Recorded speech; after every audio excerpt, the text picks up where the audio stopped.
Hi friends. A few weeks ago, I put up a YouTube short. See, I bought this Arcade1up cabinet, which is something I really didn't ever see myself owning, but I found it for really cheap at a thrift store. Broken, of course. I did have to do some work with Arcade1up to get the control board reflashed, and, that was a little bit of a hassle, but honestly, they did a great job. And then, of course, immediately after that, I found out both controllers were bad. That turned out to be the wires, which were an easy fix, but while I had the controllers open, I noticed just how simple it would be to do some modifications. So I did. That's right, I modified one of the controllers so that I could flip a switch and it would fire semi-automatic, meaning you don't have to pump to reload between every shot. I thought that was pretty cool, so I made a quick YouTube short about it and uploaded it, and shortly after that, the very first comment nuked me from orbit. What do they mean this isn't a mod? What do you mean change the difficulty? Oh.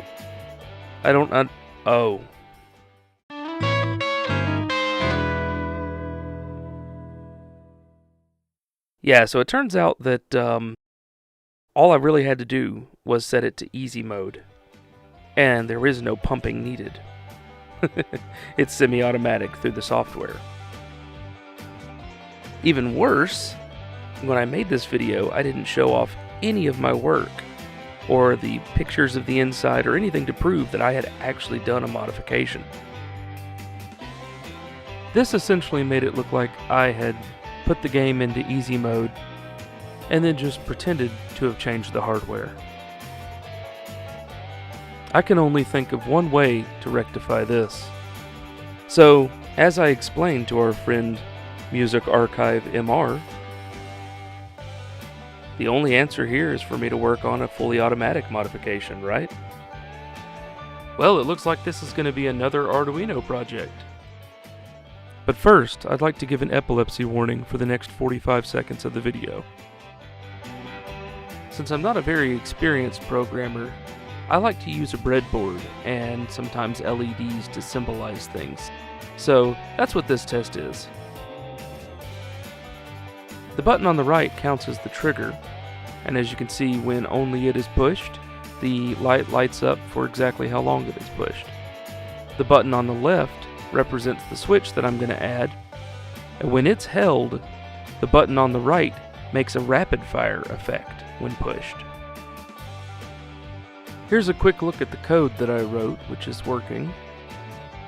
I've posted this code on my Facebook page, which you can find by searching Retro Decade, or go to the link in the description. Now that I have it all tacked in place, here's a quick description of how it works.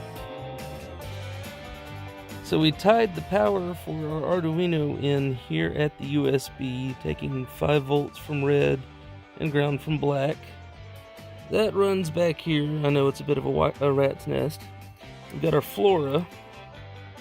Our Flora is, there we go, what is actually reading our button. So the one side of that is ground, the other side goes to one of our data pins here. Then our Flora is taking that information, and depending on which direction we have this switch here, it's either making this relay driver work normal, one trigger pull, one closing of the relay, or if the switch is flipped another direction, we should get auto fire. The materials that I used for this project are all going to be in the description, as usual. Those are Amazon affiliate links, for full disclosure. Most Arduinos will work just fine for this project, and the Flora is the only one I had on hand, but it's rather old, so I'll probably link a much newer model.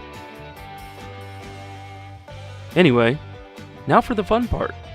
Let's see how it works. Oh.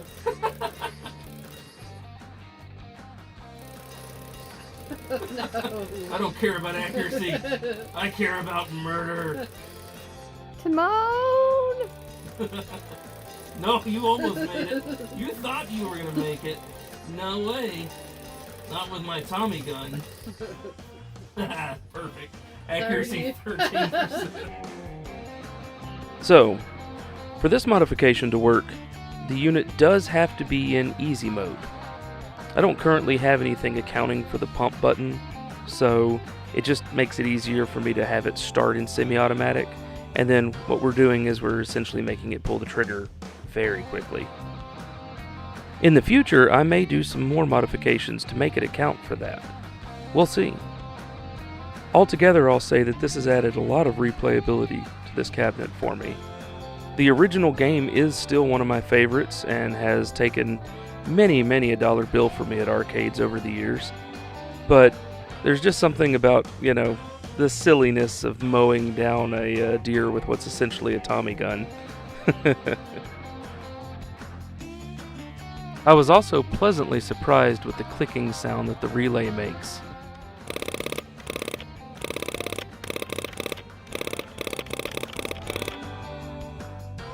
I've found myself actually just standing there playing it for hours now. So I do recommend this mod to anyone who feels they're proficient in electronics enough to try it. I also am considering if anyone actually wants this goofiness done to theirs, either taking commissions on modifying someone else's controllers, or possibly if I can get sites on some used or new controllers. I know Arcade1up does still sell them, and modify them. I might sell them for a, bit of a profit. So feel free to contact me if that's something you're interested in. As for now, we'll say that my reputation has been restored, surely. Thank you so much for watching. Please consider subscribing. I really appreciate your time, and you have a wonderful day.